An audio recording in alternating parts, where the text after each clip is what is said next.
Portugal নামটা প্রথম তোমার মনে আসলে তোমার মনে কি প্রথম আসে? তোমার মনে এটাই আসে ভাস্কো দা গামা অথবা ক্রিস্টিয়ানো রোনালদো। এর বাইরে যদি আরেকটি কথা বলতে চাও তাহলে সেটা আসে তারা ছিল জলদস্যু এবং সাম্রাজ্যপ্রিয়, তার সাথে তারা সমুদ্র জয় করার নেশায় তারা বুদবুদ ছিল। ঠিক তেমনই যখন ইউরোপীয় ইউনিয়নে অর্থাৎ স্পেনে যখন মুসলমানরা প্রথম পা রাখে, ঠিক সেই সময়টাতে মুসলমান এবং খ্রিস্টানদের মধ্যে কিন্তু বিভিন্ন সময় কিন্তু ঝগড়া বিবাদ বাধতে থাকতো, যার কারণে খ্রিস্টানরা কিন্তু সর্বদা মুসলমানদের ভয়তে অতিষ্ঠ এবং সর্বদা জুজু হয়ে থাকতো। ঠিক তারই প্রমাণ দেওয়ার জন্য আজকে আমি চলে এসেছি পর্তুগালের অবিদস শহরটাতে। আমি রাইট নাও পর্তুগালের অবিদস শহরটাতে আছি। আর এখানে আমরা দেখব যে মুসলমানদের ভয়ের জন্য খ্রিস্টান ধর্মাবলম্বীর খ্রিস্টান যিনি রাজা ছিলেন এই পর্তুগালের, আফোনসো, সেই আফোনসো পুরো একটা অঞ্চলকে তার সাম্রাজ্যকে পুরো চীনা প্রাচীর দিয়ে ঘিরে রেখেছিল। আর সেই প্রাচীরটা এত মোটা ছিল যে ফুল চীনা ওয়ালের সাথেই আমরা কম্পেয়ার করতে পারি। রাইট নাও আমি সেই জায়গাটাতেই বন্ধুরা চলে এসেছি। আজকে আমি ঘুরবো পর্তুগালের অবিদস শহর এবং সাথে সাথে আপনাদেরকে নিয়ে পুরো মধ্যযুগের সেই চীনা প্রাচীর সহ ফুল গ্রামটাই আমি আজকে দেখাবো। মজার বিষয় এটা যে আমি গ্রামটাতে পৌঁছানোর সাথে সাথে একজন ভদ্রলোক আমাকে আমার পুরো গ্রামটা কিভাবে ঘুরবো সেটা দেখার জন্য কিন্তু আমাকে তারা পরিষ্কারভাবে এই ভদ্রলোক আমাকে শিখিয়ে দিল। তবে আমি দেরি না করে তার কাছ থেকে উপদেশ নিয়ে আমি রওনা দিলাম আমার গ্রামটা দেখার জন্য। তোমরা যদি আবার ডান সাইডে দেখো তাহলে বুঝতে পারবে যে এটাই সেই ক্যাসেলের সেই প্রাচীর, যেটাকে বলা হয় পর্তুগালের অবিদসের সব থেকে লুকানো স্বর্গ। আর আমি কিন্তু এখন সেই লুকানো স্বর্গের ভিতরটাতেই রাইট নাও প্রবেশ করব। এই শ্রীরামপ্রাসের খ্যাত এই জায়গাটাতে পা দিয়েই আমার মাথা চরক গাছে পৌঁছে গেছে। কেননা এত সুন্দর গ্রাম, এত সুন্দর গ্রাম যেটা না দেখলে আসলে ভাষায় প্রকাশ করার মতো নয়। যতই ভিডিওতে দেখছি ততই মনে হচ্ছে যেন আমার সামনে কেউ একজন চিত্রকর শিল্পী তার তুলি দিয়ে রং ছবি এঁকে পুরো গ্রামটাকে এখানে প্রতিস্থাপন করেছে তার ফুল মাধুর্য ব্যবহার করে।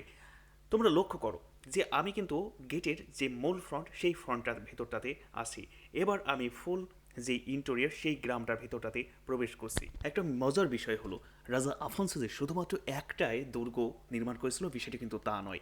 রাজা আফোনসো কিন্তু অনেকগুলা দুর্গ নির্মাণ করে, তার ভিতরে অন্যতম সব থেকে সুন্দর এবং সব থেকে সাজানো দুর্গ হচ্ছে এই দুর্গটা, এই ক্যাসেলটা, যেটা হচ্ছে পর্তুগালের অবিদস শহরটাতে অবস্থিত। কেননা এই দুর্গটা এত বিশাল পরিমাণ একটা গ্রামকে নিয়ে রাউন্ড দিয়ে তৈরি করা, যেটা অন্য জায়গাতে তিনি এইভাবে করেননি।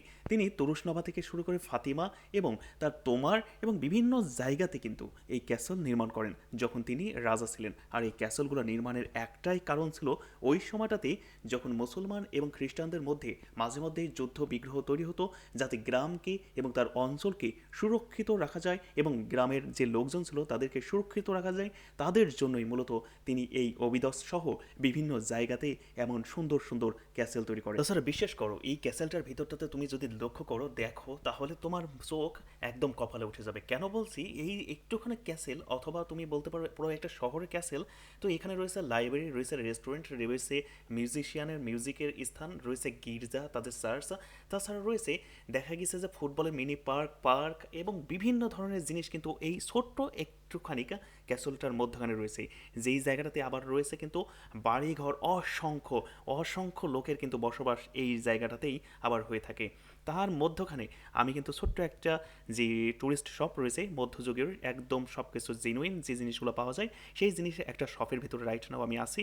আর এখান থেকে তুমি লক্ষ্য করো যে এখান থেকে কিন্তু সেই মধ্যযুগের যে সকল তৈজসপত্র ব্যবহার জিনিসপত্র রয়েছে সেই সকল জিনিসগুলো কিন্তু তুমি এই টুরিস্ট শপ থেকে অনায়াসে ক্রয় করতে পারবে। কিন্তু এখানকার জিনিসের দামগুলো কিন্তু অনেকটাই একটু বেশি পরিমাণে, কেননা সেই সময়ের প্রাচীনের আমলের জিনিস যেহেতু তুমি নিবা সেহেতু তোমাকে দামটা একটু বেশিই দিতে হবে। তো বন্ধুরা ভিডিও দেখতে দেখতে একদম ভিডিও শেষ পর্যায়ে চলে এসেছি। আজকের এই ভিডিও তোমাদের কাছে কেমন লাগছে অবশ্যই কমেন্ট করে জানিয়ে দিতে পারো। যদি ভিডিও ভালো লাগে তবে অবশ্যই একটা লাইক করে দাও, একটা কমেন্ট করে দাও। যদি তুমি এই চ্যানেলের নতুন দর্শক হয়ে থাকে তবে অবশ্যই চ্যানেলটিকে সাবস্ক্রাইব করো এবং পাশে থাকা বেল আইকন বাজিয়ে রাখো।